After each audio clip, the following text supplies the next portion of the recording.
E alguém dizia, pá, mas a empresa também tem que entender e tem que perceber, pá, mas se alguém roubar alguma coisa, não há que entender nada. Ah, não, a empresa também tem o dever de perceber a razão pela qual é que a pessoa tem um comportamento de roubar ou de fazer, ou de ser agressivo ou o que é que seja.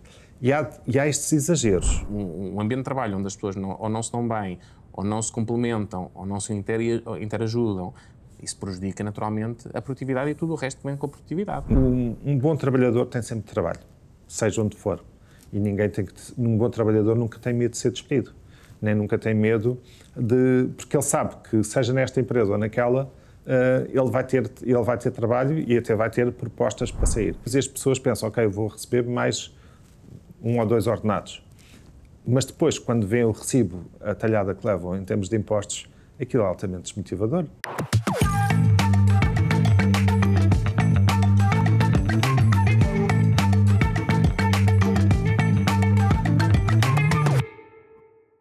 Olá, bem-vindos ao LaborCast. Hoje vamos procurar responder à seguinte questão: a produtividade será um unicórnio? Quais são as condições que uma empresa deve criar para promover a produtividade? A legislação laboral dinamiza ou estrangula a competitividade e o crescimento das empresas? Vamos procurar explorar estas e outras questões com o nosso convidado, Ricardo Teixeira. Tem um percurso de vida e profissional ímpar. Com quase 30 anos de um percurso de empreendedor, começou a sua carreira na Microsoft, na área do suporte técnico a clientes empresariais. Em 2000, no auge da era das .com, decidiu deixar a estabilidade da Microsoft para arriscar no mundo empresarial e fundou a Webdot.com, uma das primeiras empresas de marketing digital em Portugal. Vendeu em 2006 ao Grupo Strat, onde permaneceu como CEO até 2009. Movido pela busca constante pelo crescimento, deu o passo definitivo em 2010, tornou-se um empreendedor em série e além fronteiras. Ao longo dos anos, criou e vendeu empresas em diversas áreas, demonstrando a habilidade e capacidade de gerir empresas na área tecnológica, na restauração ou ainda na construção civil, sempre com eficácia e rentabilidade. Em 2002, abriu a CompWorks, a única empresa a permanecer até hoje no seu portfólio de empresas há mais de 20 anos e com um crescimento médio anual de 20%.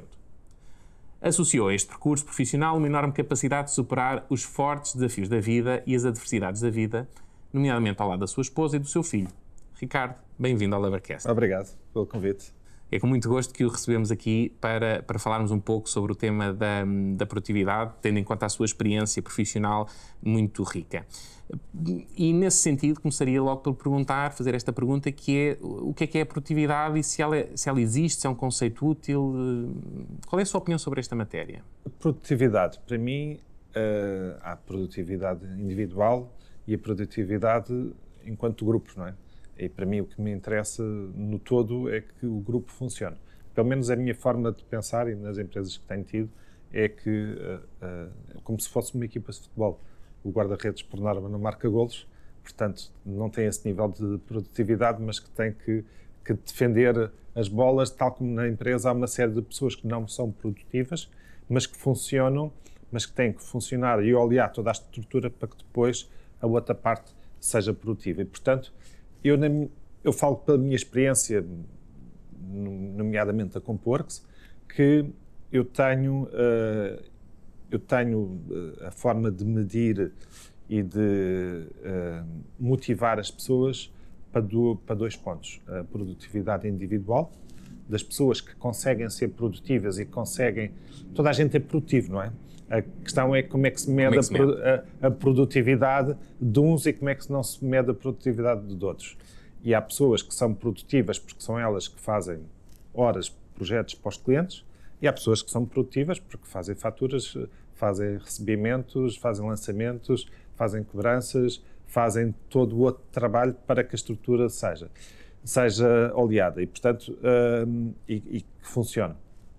E, portanto, eu por norma meto 2 níveis de incentivos, por assim dizer, que é as pessoas que conseguem ser produtivas, ou seja, que conseguem alavancar mais a faturação da empresa e os serviços da empresa e a qualidade dos serviços da empresa, e depois a produtividade da empresa no seu todo, onde temos, por exemplo, um incentivo para toda a empresa. E, portanto, toda a gente tem que ser produtiva para que aquele incentivo aconteça.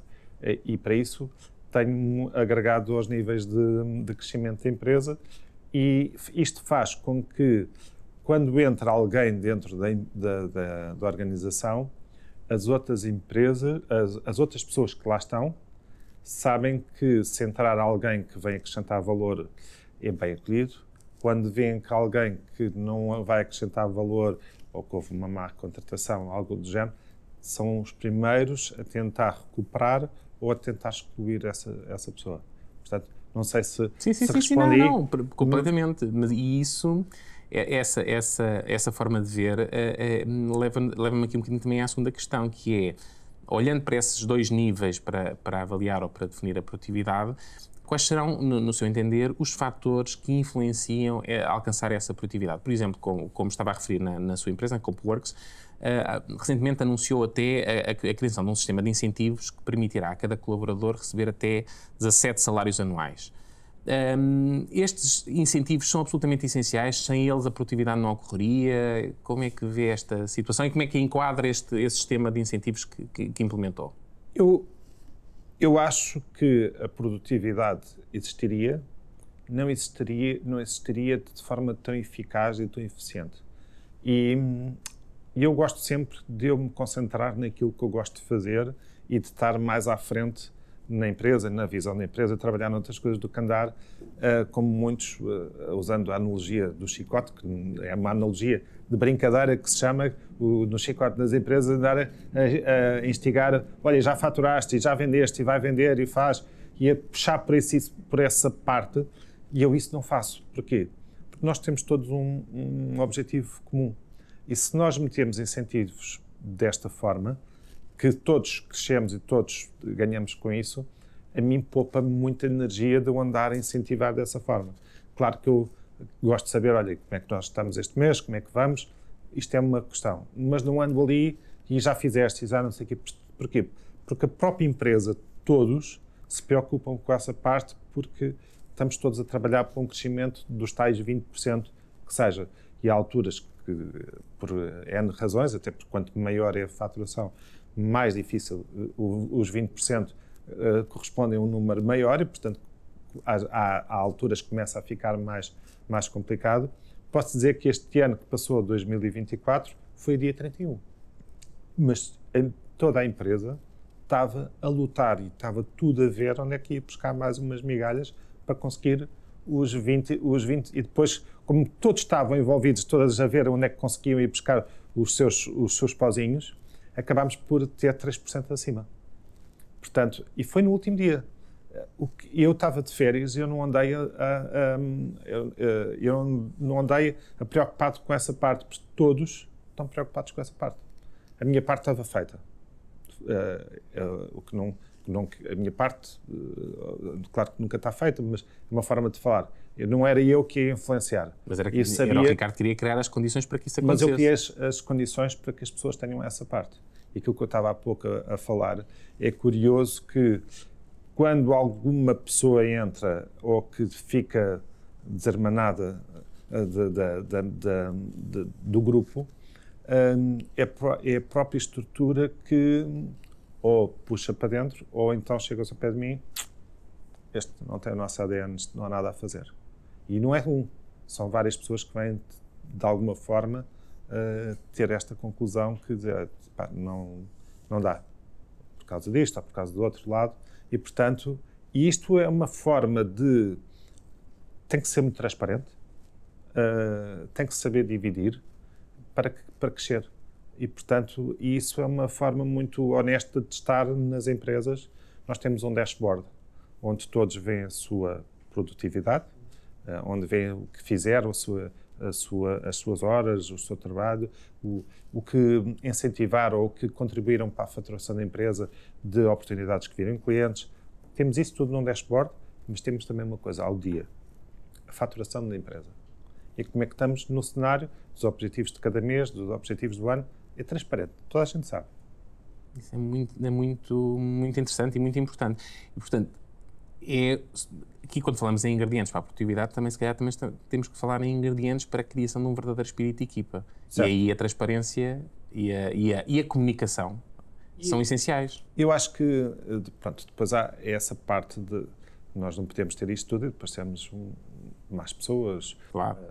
Há todo também uma forma de estar na empresa, e falo pela minha e pelas empresas que eu já montei, que nós fazemos para que as pessoas se sintam bem na empresa. E isso, somos muito transparentes, passamos sempre a mensagem de dizer que aqui toda a gente o que faz é por bem. Claro que às vezes há coisas que foram mal comunicadas, foram mal compreendidas. Portanto, passem sempre do pressuposto que nós fizemos com a melhor das intenções. Se por acaso não houve essa recepção e que há alguma coisa que não vos caiu bem, por favor falem, porque é uma questão de má interpretação, ou então tem uma justificação para o ser. E, portanto, nós cultivamos muito a questão da transparência.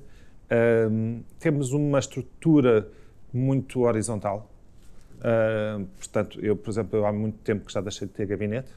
Eu tenho um espaço no open space da empresa e, portanto, para que haja essa facilidade de chegar a mim e de estarmos todos a trabalhar para o mesmo sentido. E as pessoas sentem que estão dentro de uma empresa que o ADN é bom, que as intenções são as melhores, que queremos crescer, mas queremos levar todos connosco, queremos criar condições para que as pessoas também cresçam e que algum problema que tenham, seja pessoal ou não, nós estamos cá para os apoiar. E já tive N situações de pessoas que tinham problemas. Claro que há muito o espírito hoje em dia que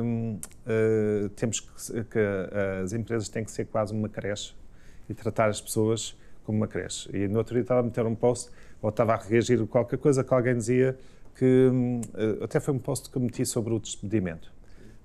E alguém dizia, mas a empresa também tem que entender e tem que perceber, e esta dei o exemplo, mas se alguém roubar alguma coisa, não há que entender nada. Não, a empresa também tem o dever de perceber a razão pela qual é que a pessoa tem um comportamento de roubar ou de fazer, ou de ser agressivo, ou o que seja.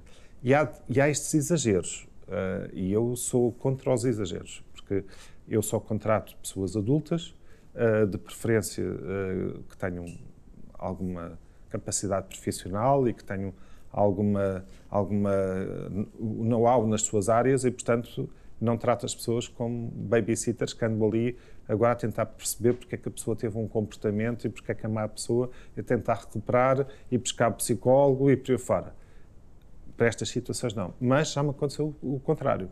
Ter algumas pessoas que tiveram problemas do forro psicológico e eu ajudá-las a encaminhá-las porque quer recuperar a pessoa, porque aquela pessoa está há alguns anos na empresa, teve uma situação da sua vida e que merece todo o nosso apoio para tentar que aquela pessoa volte outra vez e tenha tido esse sucesso. E aí sim, nós fazemos tudo o que está ao nosso alcance para ajudar as pessoas naquilo que for necessário. Quando houve agora o Covid, houve as situações dos créditos e por aí fora, e os bancos passaram a arrastar algumas pessoas. Agora não paga nada, mas depois veio a fatura mais tarde. E as pessoas não têm, às vezes, uma cultura financeira muito forte e sentiram-se à vontade de vir ter comigo para as ajudar. E eu fui com as pessoas ao banco da empresa para tentar aconselhá-las e encaminhá-las para outros lados. Portanto, claro que isto se faz numa empresa com uma determinada dimensão. Mas, por exemplo, a compor que está numa altura agora de crescimento, e aquilo que eu digo é assim, nós queremos crescer sim, mas que nunca percamos estas características pessoal. E esta relação pessoal para que isto nunca se perca, porque eu acho que é importante. E é isto que faz um espírito. Eu não lhe chamo de família, porque hoje em dia chama-se família para muita coisa, mas se nós passamos a maior parte do tempo a trabalhar, nós temos que nos dar bem, temos que estar ali devidamente bem envolvidos, porque eu só caso com alguém que eu me sinta à vontade e gosto de estar o resto das outras horas. Então, se eu passo mais tempo a trabalhar com aquelas pessoas, também tenho que criar ali um núcleo bastante coeso e quase de família, ou pelo menos que nos sintamos bem uns com os outros.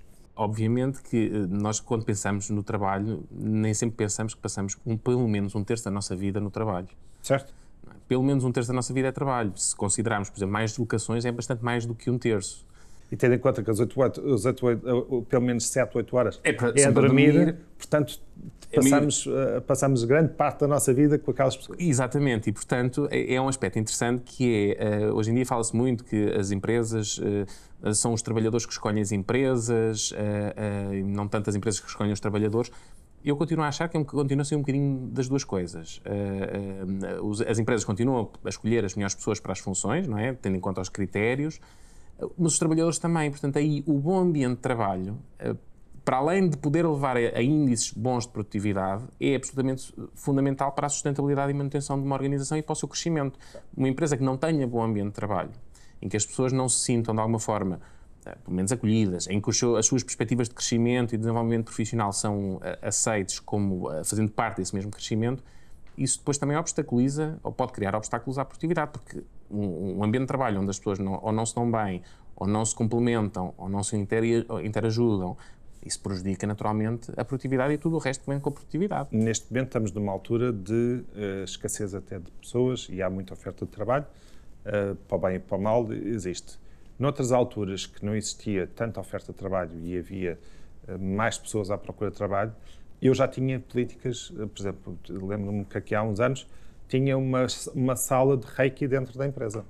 Para quê? Para que todas tínhamos um trabalho um bocado estressante e então, à sexta-feira, todas as pessoas tinham direito pelo menos a meia hora de Reiki para irem fim de semana descansadas e relaxadas. E, portanto, tínhamos uma sala fantástica, toda decorada, com as coisas mais orientais, com o cheirinho, com isso tudo, e tinha essa preocupação. Hoje em dia, na nossa atividade, porque é muito no cliente, não tenho, mas gosto destes complementos como espécie de mimo às pessoas que lá trabalham. Claro que nós pagamos o que é devido, incentivamos, mas acho que é importante a empresa preocupar-se um pouco mais além, apenas lá está para contribuir para o bom ambiente, que é fundamental. É totalmente verdade. Há pouco tinha referido que os objetivos têm uma parte coletiva, podem também objetivos individuais. Não é fácil definir esses objetivos individuais, provavelmente, os de equipa podem ser mais fáceis. E eu aqui no tema, quer na definição dos objetivos individuais, quer na definição dos objetivos coletivos, a questão é a seguinte: como é que eles são fixados? Devemos atender que o céu é o limite e, portanto, os objetivos são estratosféricos para... Como é que se avaliam? Como é que se definem esses objetivos? Eu estou nessa altura do ano. Há uns que eu arranjei uma fórmula fantástica e é muito fácil e ficou definida. Há outros que são mais... são diferentes, mas o céu é o limite, eventualmente, e é assim que se deve fazer, embora mais ou menos. Que depois não há limite, porque depois as pessoas só conseguem trabalhar aquele número de horas e nós não queremos ninguém ter burnouts nem outro tipo de problemas. O que é que acontece? É que eu encaro ao contrário, que é todos os objetivos têm que ser tangíveis. E a minha explicação que eu dou a todas as pessoas quando eu falo sobre os objetivos é assim: todos os objetivos é para fazer como se fosse uma maratona, porque nós precisamos de correr 12 meses para que consigamos atingir, portanto tem que ser alcançáveis de uma forma, com o ritmo certo e não andarmos todos a correr, não é isso que pretendo, ninguém pretende sprinters, até porque os objetivos deste ano acabam a 31 de dezembro, mas depois começam a dia 1 de janeiro. Se eu arrebentar com as pessoas até 31 de dezembro, depois não tenho pessoas a dia 2 de janeiro, vá. E, portanto, tem que ser de uma forma muito equilibrada, mas tem que ser alcançáveis. Em modo maratona, não sprinter, mas também não em modo tartaruga. Portanto, tem que ser tangíveis a funcionar exatamente com aquilo que nós queremos. Por exemplo, quando eu tenho pessoas que são medidas pelo número de horas que fazem nos projetos ou que prestam assistências, eu tenho formas de medir isso e dizer assim, ok, a empresa começa a ganhar dinheiro a partir daqui. E a partir daqui há rentabilidade, então a partir desta rentabilidade nós então conseguimos também dar estímulos em que o céu supostamente é o limite, mas que eu sei, obviamente, que o mês só tem X horas e, portanto, o limite é aquelas horas, porque a seguir as pessoas têm que ter a sua vida e muito bem, e é isso que se pretende. Queremos é que aquelas horas sejam mais eficientes possíveis. E como é que isso se faz? Até porque lá está, eu não quero ver onde é que andam os meus carros, eu não quero ver onde é que andam as minhas pessoas, eu não quero saber nada, porque eu, ao final do mês eu sei as horas que fizeram, se foram produtivas ou não, e se os clientes reclamam as horas, é sinal que não estiveram lá. Portanto, a forma de gerir está toda montada em vez de eu andar a monitorizar, saber onde é que anda aquele, onde é que anda o outro e por aí fora. Eu sei que chegar ao final do mês, se tiver menos do que aquilo que esteja, é porque a pessoa, de facto, não fez uma boa gestão da sua agenda e do seu trabalho. Porque a primeira coisa que nós fazemos quando entram as pessoas para dentro da empresa é dar-lhes confiança e dar-lhes a responsabilidade. E eu costumo dizer, eu dou um carro, eu dou um computador, eu dou um telemóvel, eu dou uma carteira de clientes para as pessoas trabalharem. E a partir daí, ninguém está a gerir aquelas pessoas. Aconteceu-me recentemente uma pessoa que, de facto, ficava a dormir de manhã. Mas chegou ao final do mês, não tinha as horas, o que é que aconteceu? E, de facto, começámos a perceber que a pessoa não tinha a capacidade de gerir a responsabilidade que estávamos-lhe a passar. Ou o comprometimento com os objetivos. Exatamente.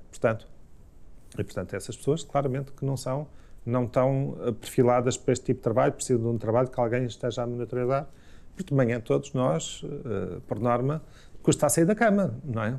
E se a pessoa diz, olha, nem tenho ninguém a monitorizar-me, ninguém vai saber se eu ficar mais uma hora, menos uma hora, e, portanto, não é esse tipo de pessoas. E, portanto, mas esta forma de gerir faz com que depois a gente consiga saber. E, portanto,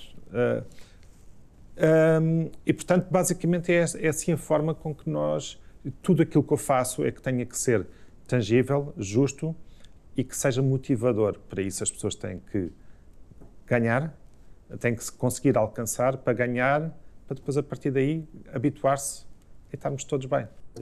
Muito bem. Portanto, basicamente. Há quem meta aqueles objetivos que se tu tens que batalhar muito para lá chegar, depois aquilo não é motivador, tem o efeito exatamente oposto. Eu tenho o objetivo para 10, 15 e 20%. E houve um ano que nós chegámos ao final de novembro e alcançámos. E foi logo o pessoal, então e se tivéssemos até 25%? Qual é o patamar dos 25% se ganharmos? Calma, se meter agora uma regra, para o ano ela tem que ficar. E para o ano pode ser mais difícil. E depois, como eu quero sempre que as pessoas pensem no topo que conseguem alcançar, depois se não conseguimos alcançar, depois passa a ser desmotivador. Uma coisa é ser assim, olha, eu tenho 2 anos seguidos ou 3 anos seguidos que isto está a acontecer. Ok, então eu próprio, a meio do jogo, digo, olha, agora vamos subir e é mais fácil porque eu já tenho dados que é possível alcançar do que propriamente depois ser uma coisa desmotivadora. E isso é o pior que existe. Isso é verdade, estabelecer um objetivo que seja de tal forma inalcançável e já não é o céu, é outra galáxia. Olhando um bocadinho para a forma que estava a dizer, a questão da confiança, da responsabilidade na gestão que as pessoas têm para poder gerir o seu trabalho e realizá-lo, mas também para a questão dos incentivos, eu gostava, a propósito destas duas matérias, colocar-lhe a seguinte questão. Em que medida a legislação laboral é amiga destes instrumentos de gestão ou inimiga? Porque, por exemplo, até que ponto é que a criação de certos benefícios, com o passar do tempo, não se tornam em direitos adquiridos e criam rigidez na gestão? Como é que vê a relação da legislação laboral face aos exemplos que estava a dar relativamente à gestão das empresas? Eu acho que a nossa legislação laboral é um grande problema para a nossa economia e para o nosso crescimento das nossas empresas. Porque cada vez que nós, se formos rigorosos exatamente a contratar as pessoas de acordo com a lei, já não há contratos temporários, não há nada, e portanto há contratos, a lei é quase um trabalho para a vida. E é injusto porque a pessoa pode sair amanhã, quanto muito não recebe não recebe alguns valores, mas a empresa o mesmo não pode fazer. E, portanto, acho que sou totalmente a favor que houvesse uma lei que permitisse as duas partes ser injusta para as duas partes. Se a empresa pode, contrata, se a empresa não pode, tem que largar. Mas em Portugal tem-se muito medo de perder o trabalho porque quer-se proteger. E nós, quando éramos pequenos, os nossos pais diziam estuda, esforça-te, que é para teres um trabalho para o resto da vida. Não é? E hoje em dia já não há trabalhos para o resto da vida do lado do trabalhador, mas para o lado da empresa é quase trabalho até que o trabalhador assim o queira. Isto faz com que, bem como também os incentivos e tudo mais, o Estado diz que a partir do momento que nós pagamos, aquilo quase passa a ser direitos adquiridos, e se a pessoa ganhou 2 ou 3 vezes aquele valor... Mas podemos ou não retirar, como é que se pode... Depois já passa a ser um direito adquirido. E isto é um problema, porque depois quando nós queremos meter incentivos variáveis, queremos meter alguns objetivos que sejam bons para as partes, e depois a nossa lei vem restringir tudo isto. Portanto, muitas das vezes temos que ser nós a ser um bocadinho mais aventureiros e desejar que tudo corra bem, porque... Se calhar a lei presume isso, é que tudo vai correr bem, só que a vida não é sempre... A vida não é assim. Não é assim. E, portanto, eu acho que um bom trabalhador tem sempre trabalho, seja onde for. E um bom trabalhador nunca tem medo de ser despedido, nem nunca tem medo porque ele sabe que, seja nesta empresa ou naquela, ele vai ter trabalho e até vai ter propostas para sair. Quem tem medo de ser despedido e de uma lei de trabalho mais flexível é aquele que não sabe as suas valências. E, portanto, isto é um problema que eu acho que temos em Portugal para o crescimento das empresas. Mas, estava a referir, a minha pergunta era sobre a legislação laboral, mas se nós olharmos, por exemplo, para as questões de segurança social e tributárias aplicáveis aos salários e aos rendimentos de trabalho, não é também um peso muito significativo, muitas vezes, ou até olhando para experiências noutros países, porque aqui parece que em Portugal, quando se quer ganhar um pouco mais, o Estado vai lá e vai buscar uma fatia superior. As pessoas, quando a gente mete estes objetivos, e depois as pessoas ganham um pouco mais, se calhar 1 ou 2 ordenados ao final do ano. Quando vêem o recibo, de um lado foi motivador a empresa a colocar estes objetivos e as pessoas pensam, ok, eu vou receber mais 1 ou 2 ordenados. Mas depois, quando vêem o recibo, a talhada que levam em termos de impostos, aquilo é altamente desmotivador. E não está lá tudo, porque em matéria de segurança social a empresa ainda paga 23,75. Portanto, as pessoas não têm essa noção. Não têm noção, porque há quase um... Vem o IRS e que levam uma grande talhada. E este mês aconteceu, de facto. Houve pessoas que, mal que receberam, diziam, então, mas... Assim, pois, olha. E depois isto explicar às pessoas é complicado. Lá mandamos nós para os simuladores, para fora, porque nós cultivamos a transparência, mas a pessoa depois recebe aquilo e fica... duvida, não é? Porque mas eu estava à espera de ir receber aquilo e afinal, portanto, e não há uma literacia. Também é muito difícil ter literacia financeira neste país, e especialmente a nível de leis, de impostos e isso tudo, porque é muito complexo. Porque as pessoas estão habituadas a um escalão, de repente ganham qualquer coisa mais e aquilo sobe. E o líquido baixa. Muito, não é? Eu já tive casos de clientes que me perguntaram, implementaram, por exemplo, um subsídio de isenção de horário e depois de fazerem os cálculos, a pessoa líquida iria receber praticamente o mesmo ou menos. Sim, por causa dos 20%, não é? Que levam. Exatamente. E, portanto, o trabalhador... Houve um caso em que o trabalhador perguntou se não podia prescindir do aumento. Porque Já tive casos desses.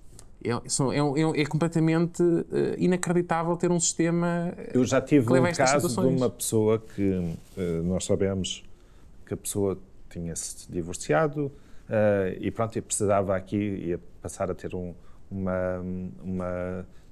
mais encargos para ter uma casa sozinha e por aí fora, e nós, esta pessoa também que está cá há uns anos, vamos lhe dar aqui vamos aqui fazer aqui um acerto aqui no vencimento para ajudá-lo nesta parte da vida. E a pessoa depois vem assim com uma cara, pá, eu agradeço muito, mas olha, Eu agradeço muito, mas eu que agora, como sou sozinho, os meus filhos ficaram do lado da minha mulher e vão ser, então, eu, com este aumento que vocês estão a dar, eu vou ganhar muito menos.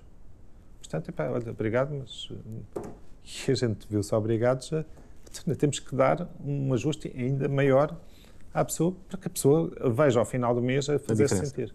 Bem, isto é muito castrador para as pessoas, claramente. É difícil para os empresários, também para as pessoas. A questão é que muitas vezes os trabalhadores não têm noção deste efeito.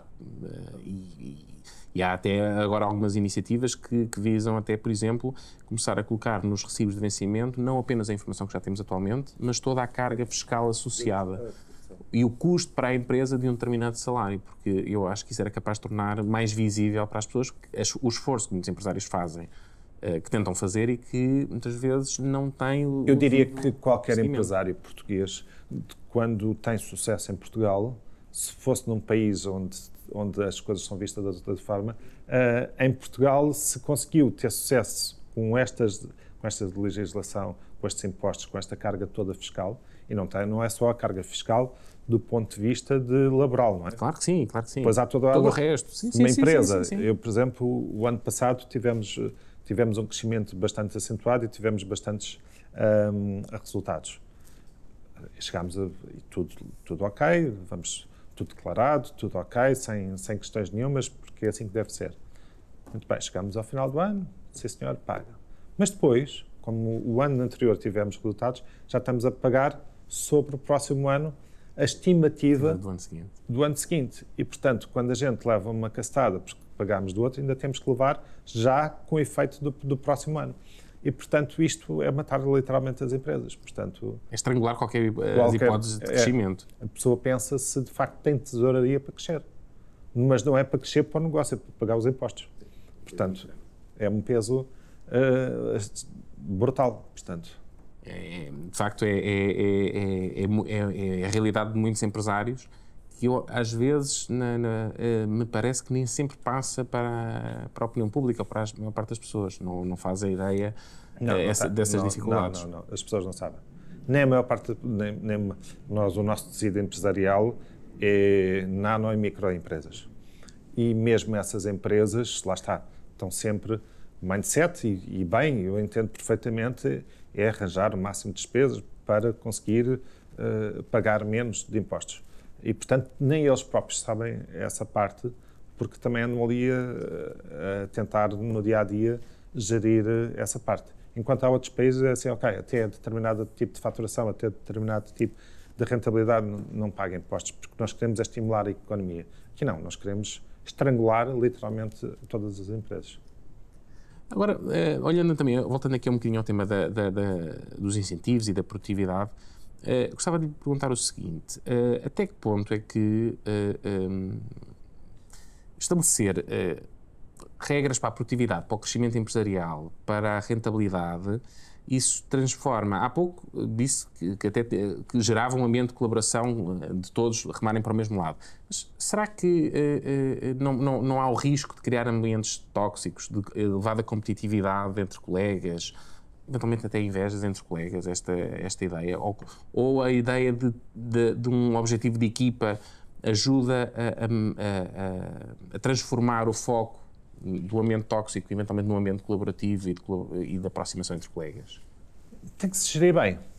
Eu entendo a pergunta e faz todo o sentido, porque há pessoas que sabemos que remam mais do que outras e que contribuíram mais do que outros. E, portanto, isto tem que ser bem gerido. Eu não meto nada, por exemplo, quando eu tenho mapas de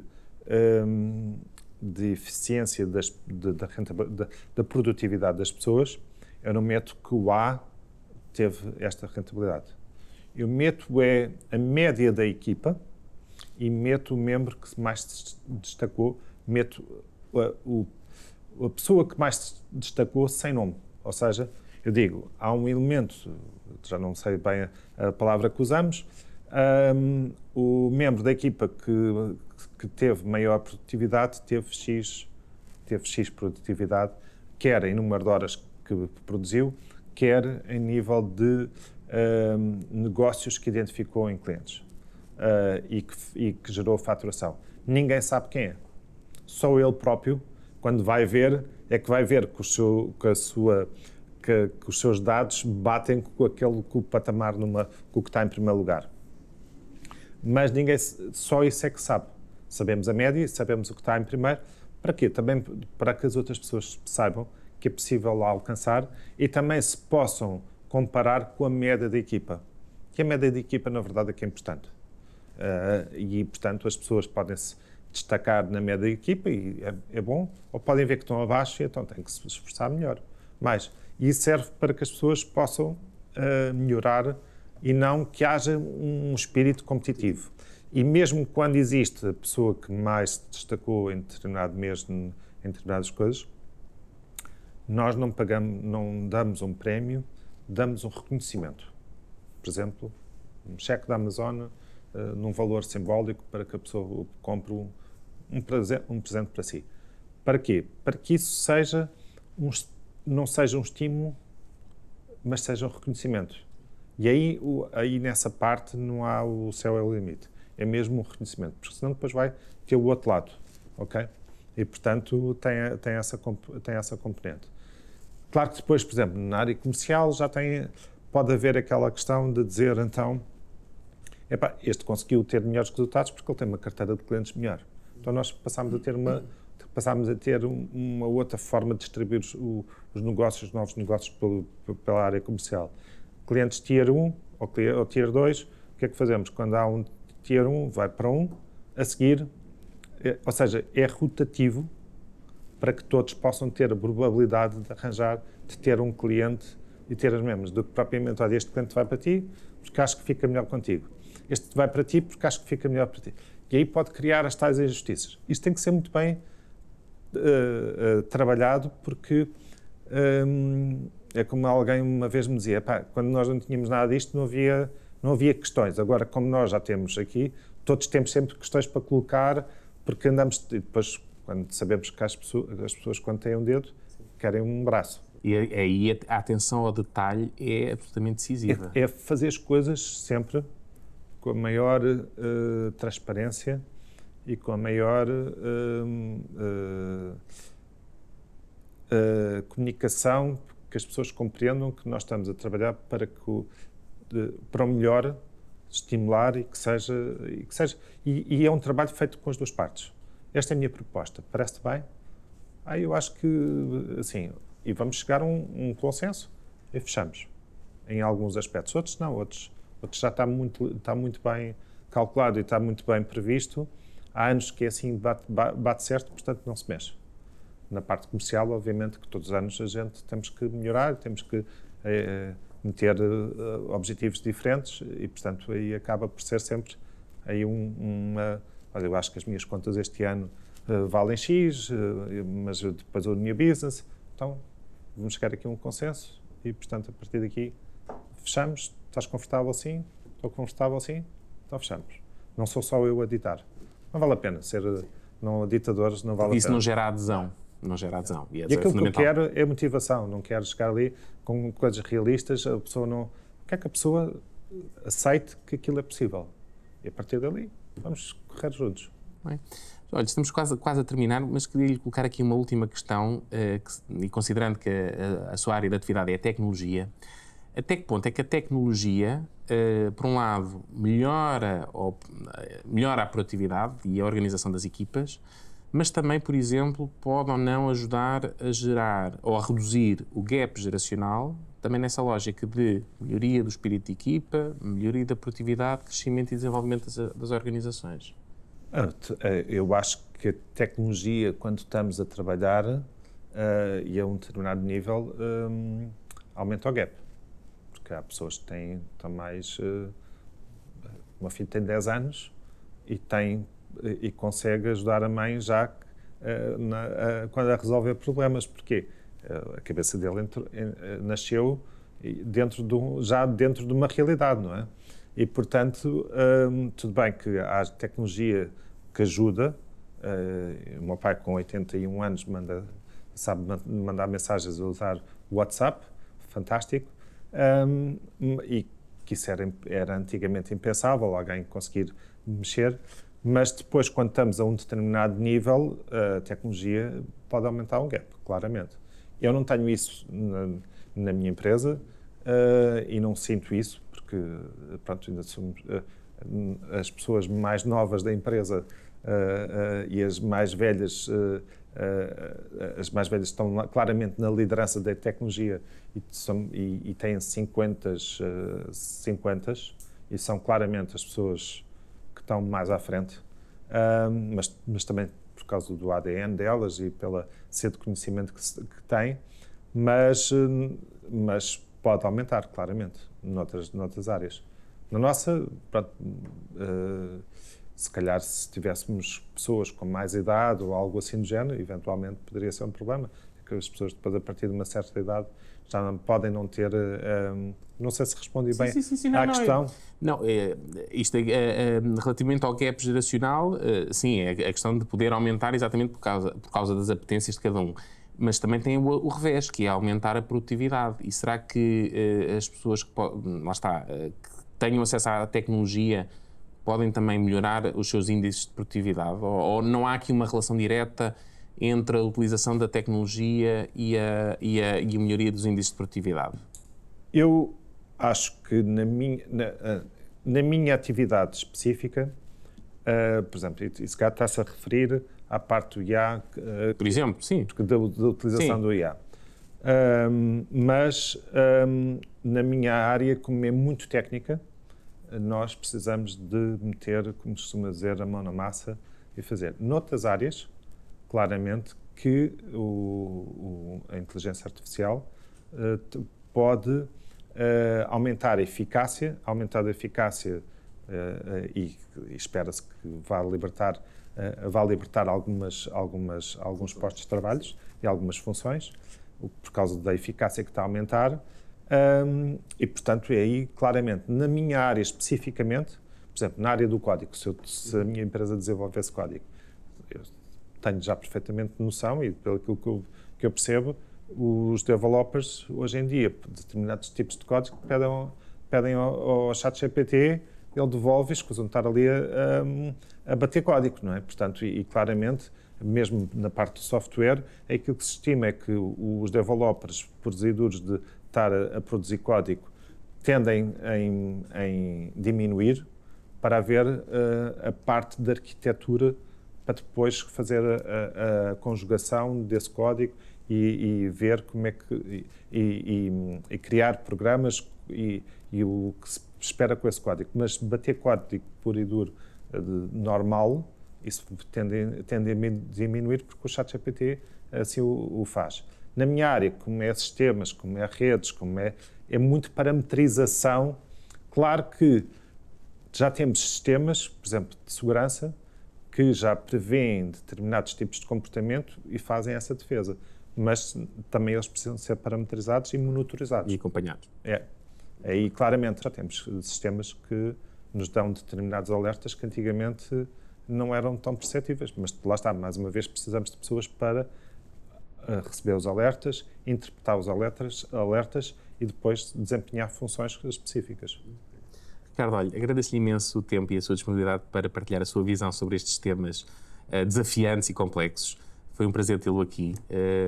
Realmente, muito, muito obrigado pela sua disponibilidade. Obrigado pelo convite. Obrigado. A produtividade será um unicórnio? Embora não haja uma fórmula mágica para alcançar a produtividade ideal em todos os tipos de empresas, de categorias profissionais e de setores profissionais, a produtividade é um conceito operacional e tangível. A legislação laboral, de segurança social e fiscal devia ser orientada para a criação e crescimento de empresas sustentáveis, produtivas e inovadoras. Há por isso um caminho a fazer. Se possível, devemos contar com a visão de empresários com provas dadas, como é, aliás, o caso de Ricardo Teixeira. Podem seguir-nos na Apple Podcast, no Spotify e no YouTube, bem como enviar-nos as vossas questões, sugestões e comentários. Estamos ao vosso inteiro dispor para debater temas do mundo do trabalho. Até à próxima semana.